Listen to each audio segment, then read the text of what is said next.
धन्यवाद भाई साहब। अब मैं ज्यादा विलंब न करते हुए आज के हमारे मुख्य वक्ता एवं माननीय अतुल कोठारी जी, जिनके माध्यम से यह विषय पूरे राष्ट्र में क्रियान्वित है एवं जिसके सानिध्य में हम सभी शिक्षा संस्कृति उत्थान न्यास परिवार कार्यरत है, माननीय अतुल कोठारी जी, आपका स्वागत है।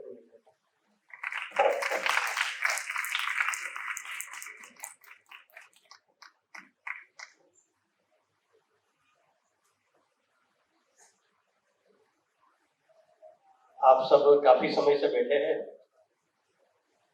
इसलिए थोड़ी थकान भी लगती है, थोड़ी गर्मी भी हो रही होगी, बहुत भाषण सुनते तो थोड़ा बोर भी हो जाते हैं। तो इसलिए इस सब से रिलैक्सेशन लेने के लिए एक छोटा प्रयोग करेंगे। हम लोग 3 बार सामूहिक रूप से ओंकार करेंगे, ब्रह्मनाद। आपको मालूम है ना ओंकार किस पद्धति से बैठना चाहिए? कमर सीधी करके, ये ज्ञान मुद्रा है, अपने घुटनों पर इस प्रकार हाथ रख लीजिए और आंखें बंद करके ध्यान केंद्रित करना है अपनी श्वासोश्वास क्रिया पर, ब्रीथिंग। 3 बार ओम करने का कुछ लाभ तो होता है, नहीं होता ऐसा नहीं है, लेकिन एक सिस्टम पद्धति से करेंगे सब और ध्यान केंद्रित करेंगे अपने श्वासोश्वास क्रिया पर, तो आपको एक नया एक्सपीरियंस, नई अनुभूति होगी कि ओंकार से क्या लाभ होता है, क्या फायदा होता है, ये आप एक्सपीरियंस कर पाएंगे। तो मैं जिस पद्धति से ओंकार करता हूँ वो पहले आपको बताता हूँ, फिर हम सामूहिक रूप से करने का प्रयास करेंगे। जैसे मैंने कहा, ज्ञान मुद्रा में आ जाइए, आंखें बंद करें, कमर सीधी करें और अपने ध्यान हमारे ब्रीथिंग श्वासोश्वास क्रिया पर रखें। जब मैं 1 कहूंगा तब श्वास लेना है, इनहेल, और 2 कहूंगा तब आपने ओंकार प्रारंभ करना है। 3 बार ये प्रक्रिया होगी। 2 ओंकार के बीच में कुछ खाली समय साइलेंट रहेगा, वो इसलिए है कि हम ओंकार का जो अनुभव, एक्सपीरियंस होता है, इफेक्ट होता है, उसका अनुभव कर सके, इसलिए बीच में खाली समय भी रहेगा थोड़ा। और 3 बार ओंकार के बाद एक छोटा सा मंत्र है जो आप सब जानते हैं, आप लोगों ने प्रार्थना में भी बोलते होंगे।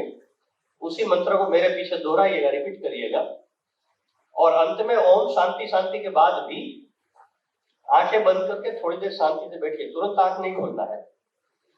जब मैं स्वस्थ उच्चारण करूंगा, स्वस्थ शब्द का उच्चारण करूंगा, तब 2 हाथ पर मालिश करके पहले ऊपर लगाना है, ऊपर का हाथ, फिर नीचे, धीरे धीरे अंदर हाथ खोलना है और फिर नीचे से इस प्रकार हाथ खोलने का प्रयास करना है। और ये सारी प्रक्रिया पूरे होने के बाद भी हम मौन बैठे, जिसकी इच्छा हो तो आंखें बंद करके बैठे, तो आपको इसका बहुत अच्छा एक्सपीरियंस अनुभव होगा कि जो आपको लाइफ में एक नई दिशा देगा। तो इस प्रकार हम सामूहिक रूप से प्रयास करेंगे।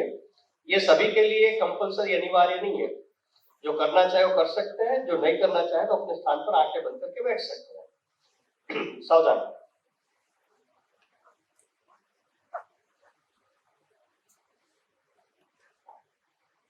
1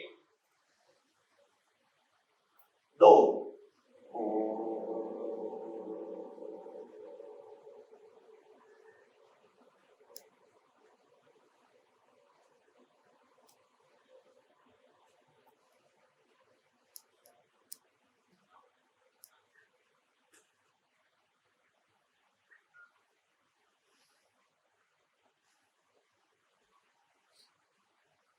1 2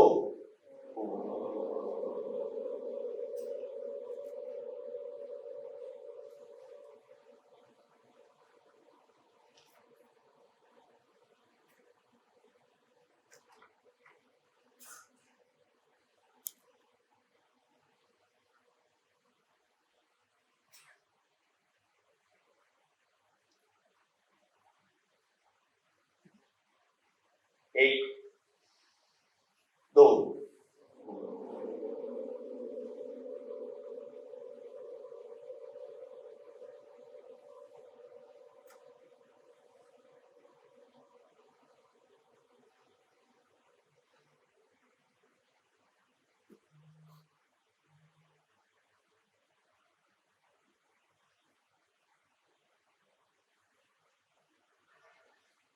असतो मा सद्गमय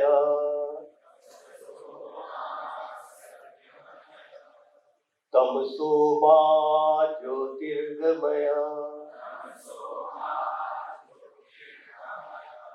मृत्युर्मामृतं गमय ओम शांति शांति शांति।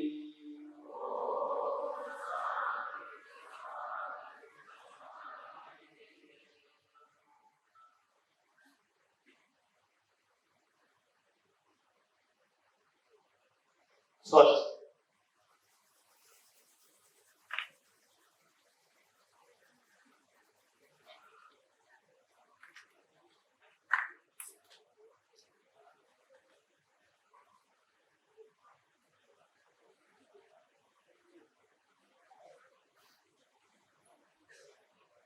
अभी बात मत करिए, नहीं तो ओंकार का जो अनुभव है ना वो व्यर्थ हो जाएगा।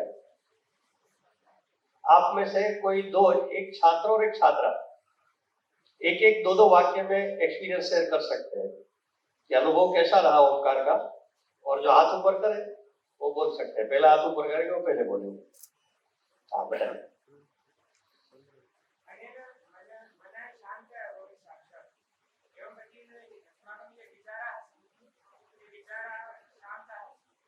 बहुत अच्छा, बहुत अच्छा।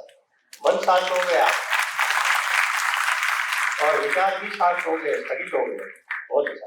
बस एक छात्रा को ही, लड़कियों में से एक, हाँ, जिन्होंने आंखों पर उठाया खड़े हो जाइए। एक दूसरे के सामने मत देखिए, अपने सामने देखिए।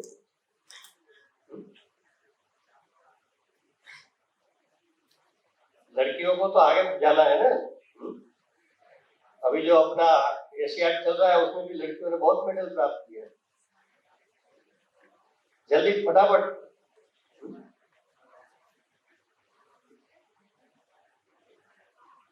नहीं है कोई लड़कियों में हिम्मत वाली, आप बताइए।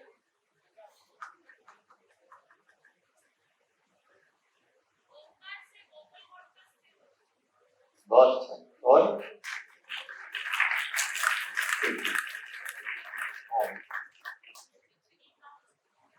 थोड़ा लाउडली, जोर से।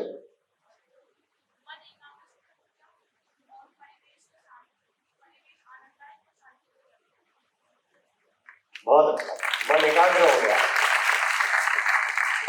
तो आपने पहली बार ओंकार किया है क्या? पहले किया है ना? तो आज कुछ अलग एक्सपीरियंस आया कि नहीं? बेटिए यस। तो क्यों? क्योंकि हमने अपने अंदर देखने का प्रयास किया। आज क्या दुनिया बहिर्मुखी हो गई, बाहर देखती है। हमारे प्रधानमंत्री क्या बोल रहे हैं, भारत के अमेरिका के राष्ट्रपति क्या कह रहे हैं, उस पर हम टीका टिप्पणी करते हैं। लेकिन अपने अंदर कभी देखते हैं क्या? दिन में कोई 10-15 मिनट निकालते हैं हम क्या रात को, कि हमारा आज का दिन कैसा गया है? आप में से कोई ऐसा कि रात को आंखें बंद करके शांत बैठकर 10-15 मिनट सोचते हैं कि आज मेरा दिन कैसा गया है? ऐसे कोई एक है 4-5 लोग। अच्छी बात है, बहुत अच्छी बात है।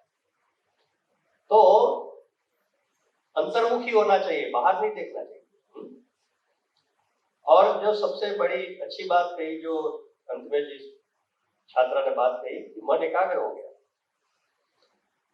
तो स्वामी विवेकानंद जी ने कहा था कि शिक्षा का मूल आधार है एकाग्रता, कॉन्सेंट्रेशन। देखिए क्लास में कोई फर्स्ट आता है, कोई लास्ट आता है। जो अंतिम नंबर पर आया उसमें दिमाग बुद्धि नहीं, ऐसा नहीं होता है। लेकिन उनका पढ़ाई में ध्यान नहीं था, एकाग्रता नहीं थी, इसलिए वो फेल हो जाता है या लास्ट नंबर पर आता है। जिनकी पढ़ाई में ध्यान अच्छा है, एकाग्रचित्त से पढ़ाई करते हैं, उनका नंबर अच्छा आता है। तो शिक्षा का मूल आधार एकाग्रता, कॉन्सेंट्रेशन है। किसी स्कूल, कॉलेज, यूनिवर्सिटी में क्या एकाग्रता की शिक्षा दी जाती है क्या?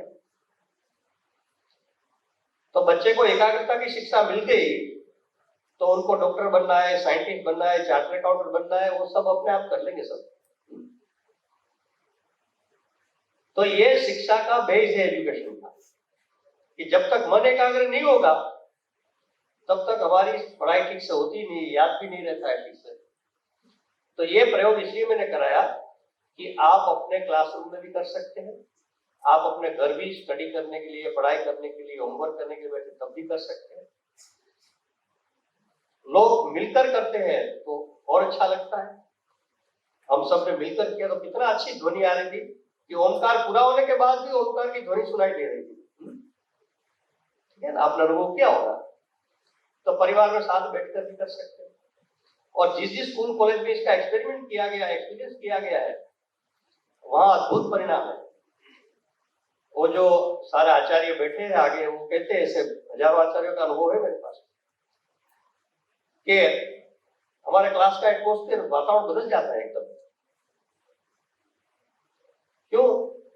क्योंकि हर मनुष्य के मन में कई विचार चलते रहते हैं। जो यहाँ मित्र ने कहा ना कि विचार शांत हो गए, तो जब मान लो 3 प्रकार के विचार हमारे मन में चल रहे हैं और चौथा विचार हमारा शिक्षक हमको पढ़ाएगा, तो कितना हमारे मस्तिष्क में जाएगा? कितना जाएगा? 25-30%।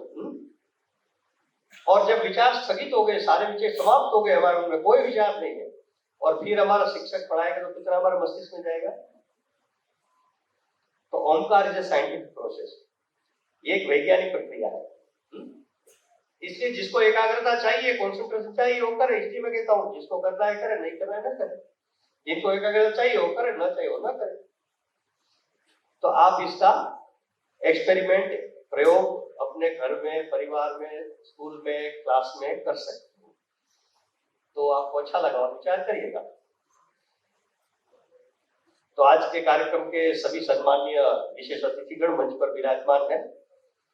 सभागृह में उपस्थित सभी सम्माननीय आचार्य बंधुओं, बहनों और प्रिय छात्र भाई और बहनों, मैं सबसे पहले तो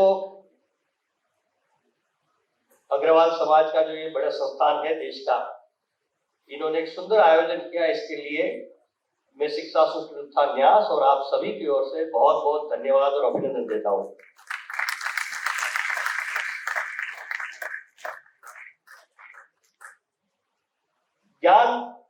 ज्ञानोत्सव अर्थ क्या है इसका? कि ज्ञान का उत्सव। ज्ञान उत्सव होना चाहिए, लेकिन आज हमारी शिक्षा, ज्ञान रूप शिक्षा जो है वो बोझ बन गई है। आपको जिस दिन छुट्टी मिल जाए, मान लो कि कल मंगलवार, बुधवार, गुरुवार जो भी होता है, और कोई कारण नहीं है, लेकिन आपको कहा कल छुट्टी है, तो आनंद आएगा कि दुख होगा? आनंद आ जाता है। एक पीरियड जल्दी छोड़ देते हैं कोई टीचर, तो क्या लगता है? मजा आता है। क्यों? क्योंकि ये शिक्षा बोझ बन गई। इसलिए इससे छुटकारा मिले तो हम बहुत आनंद में, मजा में आ जाते हैं, खुशी में आ जाते हैं। इसलिए अधिकतर बच्चे पहले दिन स्कूल जाते हैं तो रोते रोते जाते हैं, क्योंकि शिक्षा बोझ बन गई। दोष उस बच्चों का नहीं है, दोष हमारी शिक्षा व्यवस्था का। तो हमारी शिक्षा कैसी थी? आनंददायक। तो इसका जो इस राष्ट्रीय शिक्षा नीति की बात की मंच से अभी भी, तो जो राष्ट्रीय शिक्षा नीति आई है उसमें ये बातें कही गई है कि हमारी प्राचीन शिक्षा थी, भारतीय शिक्षा थी, उसको फिर लाना है। क्यों लाना है? तो एक वैदिक गणित पर हम लोग काम करते हैं। आप में से कोई जानते हैं वैदिक गणित? तो वैदिक आपका स्कूल में कितने मिनट का क्लास होता है स्कूल या कॉलेज में? 40 मिनट, 50 मिनट। हम लोगों ने वैदिक गणित के क्लास लगाए थे, वर्कशॉप किया था कार्यशाला दिल्ली में पहली बार, तो 75 मिनट के क्लास थे और स्कूल के बच्चे थे। कॉलेज यूनिवर्सिटी में भी 75 मिनट का क्लास नहीं लगता है। तो एक क्लास चल रहा था तो 75 मिनट पूरा हो गया, फिर चाय का समय था तो 5 मिनट और हो गया, ज्यादा 80 मिनट हो गया। तो फिर कार्यकर्ता गए वहां बुलाने के लिए कि भाई सर को कहा कि क्लास पूरा ऑफ कर दीजिए, चाय का समय हो गया, चाय ठंडी हो रही है। तो आचार्य शिक्षक ने कहा कि मैं तो चाय पीता नहीं हूं। सारे बच्चों ने कहा हमको चाय नहीं पीना है, हमारी क्लास चलने दीजिए। और 75 into 2 करेंगे तो कितना मिनट होगा? कितना मिनट होगा? 150 मिनट क्लास चलता रहा। एक बच्चा चाय पीने के लिए जाने के लिए तैयार नहीं, क्यों? उसको आनंद आ रहा था शिक्षा में, मजा आ रहा था, खुशी मिल रही थी। तो ये हमारी प्राचीन शिक्षा थी, भारतीय शिक्षा। तो ऐसी शिक्षा फिर से लाना है कि जिसमें बच्चों को छुट्टी मिल जाए तो आनंद न हो, दुख लगे। जिसमें एक पीरियड कम ले टीचर तो खुशी नहीं होगी, वो कहते कि नहीं हमारा पीरियड होना चाहिए। तो ऐसी शिक्षा व्यवस्था होनी चाहिए। और ये ज्ञानोत्सव इसी के लिए आयोजन किया जाता है। आपको लगेगा कि इतनी सारी एकेडमिक चर्चा, शिक्षक, जरा बुद्धिजीवियों की चर्चा, हाई लेवल की चर्चा, बच्चों को क्यों बुलाया? क्योंकि शिक्षा, राष्ट्रीय शिक्षा नीति हो, शिक्षा हो, इस आखिरी में किसके लिए है? तो बच्चों के लिए है ना। तो आप अगर इसमें पार्टिसिपेशन नहीं करेंगे, आप इस बात को नहीं समझेंगे, आप इस बात को जीवन में नहीं लाएंगे, तो कोई दुनिया की ताकत, सरकार कितनी भी नीतियां लाए, अग्रवाल समाज कितना भी प्रयास कर ले, आपके प्राचार्य या प्रिंसिपल कितना भी प्रयास कर ले, लेकिन बदलाव नहीं हो सकता। इसलिए आज विद्यार्थियों को इसमें सबको आपको बुलाया गया है कि शिक्षा का कोई भी कार्य विद्यार्थियों के बिना अधूरा है। और दुर्भाग्य है कि हमारे बड़े बड़े कार्यक्रम शिक्षा के होते हैं, चिंतन, चर्चा है, सेमिनार, उसमें बच्चों को पार्टिसिपेट नहीं किया जाता। तो इसलिए आप आज दिन भर बहुत अच्छी तरह से भाग लीजिए इसमें। इस शिक्षा नीति में विद्यानिवास मिश्र जी थे, हमारे बड़े शिक्षाविद देश के। उन्होंने शिक्षा के अंदर में 3 बातें की: ज्ञान, चरित्र और कौशल, स्किल। ये तीनों का समन्वय शिक्षा में होना चाहिए। आज हमारी शिक्षा में है वो क्या? बच्चे 99% 100% ले लेता है, लेकिन ज्ञान उनके पास क्या है कहना मुश्किल है, क्योंकि रटन प्रक्रिया से हम मार्क्स तो ले लेते हैं, लेकिन वास्तविक ज्ञान होता नहीं, इसलिए कॉम्पिटिटिव एग्जाम में फेल हो जाते हैं। तो बच्चे ज्ञानी बनना चाहिए, रटन प्रक्रिया की शिक्षा नहीं होनी चाहिए। ये बदलाव की बात राष्ट्रीय शिक्षा नीति ने भी कही है। चरित्र निर्माण। आज दुनिया की जो जितनी भी समस्याएं हैं, जितनी भी चुनौती, चैलेंजेस है, उसका मूल कारण है तो चरित्र का संकट है, क्राइसिस ऑफ कैरेक्टर। दुनिया की बड़ी बड़ी यूनिवर्सिटी भी चिंतित है, क्यों? क्योंकि वहां के जो बहुत टॉप लेवल के छात्र थे, उन्होंने बड़े बड़े कौभांड किए भ्रष्टाचार के। रवि जी ज्यादा बता सकेंगे इस पर, क्योंकि वो कई देशों में घूमे हैं। तो चरित्र का संकट, चरित्र कैसे बनेगा? और हमारे यहाँ चरित्र कैसे था? प्राचीन शिक्षा थी तो भारत में एक छोटी घटना, उदाहरण बहुत अच्छा है। ये राका और बाका दोनों पति पत्नी थे।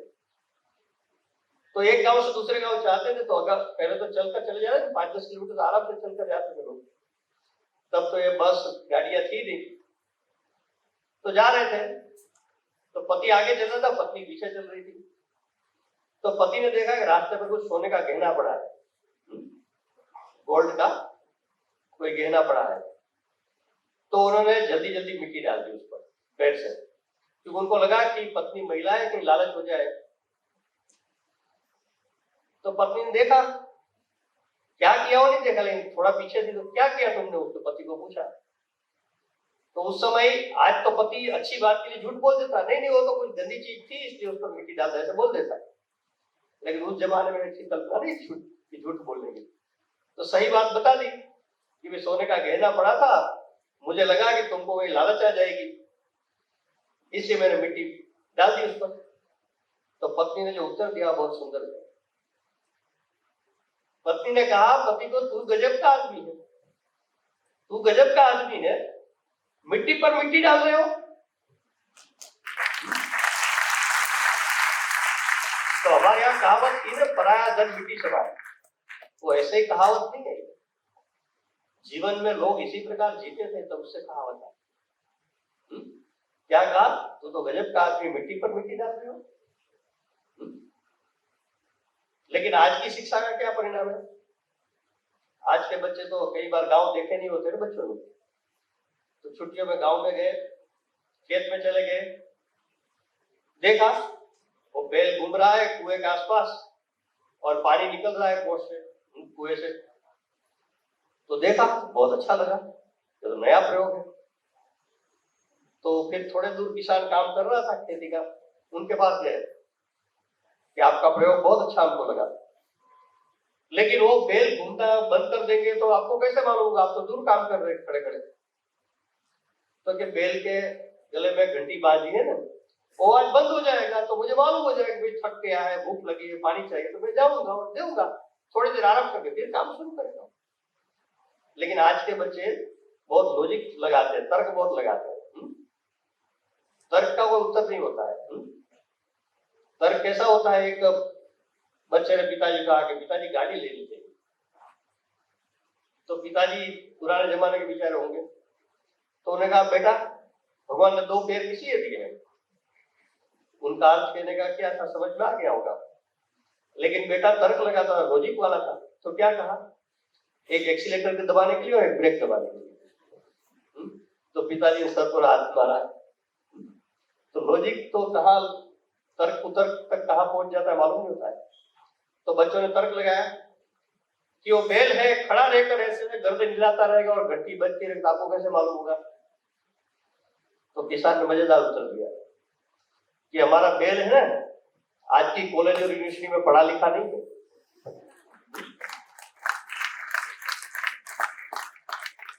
तो जो पहला उदाहरण दिया, ये नैतिक मूल्यों की शिक्षा है। इससे अच्छे संस्कारी और चरित्रवान नागरिक निर्माण होते हैं। ऐसी शिक्षा फिर से हमको लानी है, और ऐसी शिक्षा के जो प्रयोग एक्सपेरिमेंट करते हैं, ऐसे संस्थान और ऐसी कुछ और संस्थाओं के वहां बाहर एग्जीबिशन प्रदर्शनी लगाई गई। तो ज्ञान के साथ चरित्र की बात और कौशल की बात, बिना कौशल कुछ काम बच्चे कर नहीं सकते। आज के हमारे बच्चे हाथ से काम ही नहीं कर सकते। एमए तक एमकॉम बैंकिंग विषय लेकर पढ़ लिया, लेकिन बैंक में कहो 4 चेक आए हैं अलग अलग बैंक के, आप डाल कर आओ स्लिप भर के, वो नहीं कर सकता, क्योंकि उनको प्रैक्टिकल काम का नॉलेज नहीं। तो इस शिक्षा नीति ने भी कहा है कि बच्चों को व्यवहारिक काम का अनुभव होना चाहिए, एक्सपीरियंस बेस्ड नॉलेज बच्चों के पास होना चाहिए। तो इसके कई प्रयोग देश भर में शुरू हो गए हैं। हम लोग शिक्षा संस्थान न्यास के माध्यम से इसे प्रयोग कर रहे हैं कि बच्चे वोकेशनल एजुकेशन के द्वारा, स्किल के द्वारा कैसी कैसी बातें कर सकता है। जैसे तमिलनाडु के एक स्कूल में प्रयोग हुआ, अपने तमिलनाडु के संयोजक वहां प्रिंसिपल थे कि उन्होंने 2 इंजीनियरिंग के इंस्टीट्यूट और 2 इंडस्ट्रीज के साथ एमओयू किया स्कूल ने कि आप हमारे बच्चों को टेक्निकल नॉलेज दीजिए। और एमओयू करने के बाद उनको पूछा कि आपको स्कूल की ओर से क्या पेमेंट करना पड़ेगा। तो दोनों इंस्टीट्यूट, दोनों इंजीनियरिंग के जो इंडस्ट्रीज थे, उन दोनों ने कहा कि हमको 1 पैसा आपसे नहीं चाहिए, हम हमारी गाड़ी से आएंगे जाएंगे, आप चाय पी लेंगे तो बहुत अच्छा, भी तो भी हम अपने आप पी लेंगे। कि इतने छोटे गांव में आप बच्चों के लिए इतना विचार कर रहे हैं, यही हमको बहुत आनंद लगा। और वो काम शुरू हुआ और वहां के छोटे छोटे बच्चे, 8वीं 9वीं 10वीं के बच्चे ऐप बनाना, पोस्टर जो आजकल बनते हैं जिसके 2-2, 3-3 हजार रुपए लगते हैं एक पोस्टर बनाने, वो सब सीखने लगे। टेक्नोलॉजी भी ज्ञान मिला और पैसा भी वो बच्चे कमाने लगे। तो बच्चे फिर नौकरी की लाइन में खड़ा नहीं रहेंगे, बेरोजगारी की लिस्ट में उनका नाम नहीं होगा, वो एंटरप्रेन्योर बनेंगे, अपने बलबूते पर व्यवसाय खड़ा करेंगे और 10, 20, 25 बच्चों को नौकरी देंगे, वो ऐसे खड़े होंगे। इस प्रकार के स्किल डेवलपमेंट के प्रयोग कर रहे हैं और कई जगह देश में शुरू हो गए हैं। जैसे झाबुआ है, पूरा ट्राइबल एरिया है, जनजातीय क्षेत्र, सबसे गरीब जिलों में है झाबुआ देश के, मध्य प्रदेश का। तो वहां स्कूल में वहां के जनजातीय लोग गुड़िया बहुत अच्छी बनाते थे, डोल, लेकिन पैसे कुछ मिलते थे, 200-400 मिलते थे। तो उससे क्या विचारों का होगा। तो धीरे धीरे वो कला मृतपाई की ओर जा रही थी। तो फिर स्कूल ने अपने, अग्रवाल समाज के स्कूल, इसी प्रकार स्कूल वहां साधा समूह है, उन्होंने अपने स्कूल में स्किल डेवलपमेंट में इसको जोड़ दिया। वो स्कूल कैसा है वहाँ जनजातीय क्षेत्र के गांव के बच्चे भी, ट्राइबल बच्चे आते हैं और कलेक्टर का बच्चा भी वहीं पढ़ाई करता है। तो उन्होंने गुड़िया स्किल डेवलपमेंट जोड़ दिया और प्रशिक्षण देने कौन आते हैं सिखाने के लिए? वही जनजातीय क्षेत्र के गांव के अनपढ़ गरीब व्यक्ति वो सिखाना है, कला है उनके पास, तो उनको पेमेंट भी करते हैं उस लोगों को फिर स्कूल, और बच्चे गुड़िया बनाने लगे अच्छी अच्छी, और उस गुड़िया के 200-400 रुपया ज्यादा नहीं मिलते थे, आज वो गुड़िया के 1000, 1200-1500 रुपये मिल रहे। और मैं अभी गया था झाबुआ, तो एक संस्था ने उनको 1000 गुड़िया बनाने का स्कूल को ऑर्डर दिया। तो हमारी प्राचीन कला भी जीवित हो गई, उस जनजातीय लोगों को काम भी मिलने लगा, उनके बच्चे भी वो कला सीखने लगे, और दुनिया को भी चाहिए ऐसी चीजें। तो इस प्रकार के स्किल डेवलपमेंट का काम, इस प्रकार के बच्चे अपने हाथ से काम करना सीखे, तभी भविष्य में वो इंडस्ट्रियलिस्ट बनेंगे, उद्योगपति बनेंगे, व्यवसाय बनेंगे, कलाकार बनेंगे, आर्टिस्ट बनेंगे। क्योंकि दुनिया की कोई सरकार उनके सभी बच्चों को नौकरी नहीं दे सकती, और हमारे हर बच्चा नौकर बनना चाहता है। बच्चों का दोष नहीं, हमारी शिक्षा व्यवस्था का दोष है। तो इसलिए इसमें से बच्चों को बाहर निकालना है, और आज कई बच्चे इस प्रकार के कार्य करने लगे हैं। इंक्यूबेशन सेंटर शुरू हो रहे हैं, तो ये सब यही का परिणाम है। तो इस दिशा में फिर से हमारे देश की शिक्षा ले जाना।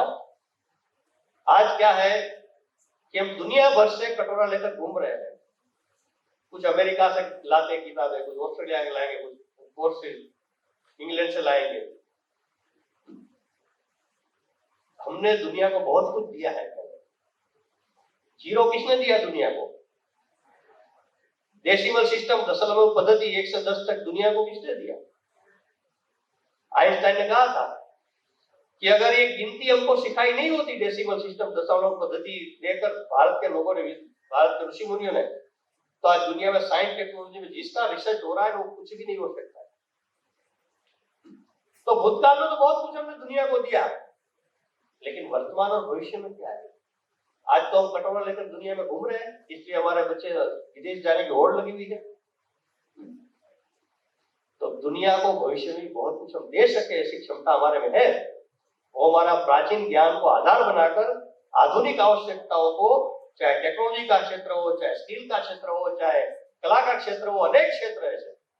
हमारे बच्चों में बौद्धिक संपदा की कोई कमी नहीं है, इंटेलेक्चुअल लेवल में हमारे बच्चे दुनिया में नंबर 1 पर है। बस शिक्षा में इस प्रकार का बदलाव करके देने की जरूरत है। इस प्रकार के बदलाव के लिए हम सब मिलकर चिंतन विचार करें, और ऐसे जो प्रयोग है वो हमारे सामने आए, ऐसी एक प्रेरणा देने का कार्य इस ज्ञानोत्सव के माध्यम से किया जा रहा है। इसलिए मैंने इस आयोजन के लिए अग्रवाल समाज का धन्यवाद और अभिनंदन किया, और आप सब भी उसमें प्रतिभागिता कर रहे हैं, इसलिए आप सभी का भी बहुत बहुत अभिनंदन। और मुझे इस महत्वपूर्ण कार्यक्रम में आपने निमंत्रित किया और मेरे विचार व्यक्त करने का अवसर दिया, इसलिए अग्रवाल समाज के सभी पदाधिकारियों को बहुत बहुत धन्यवाद।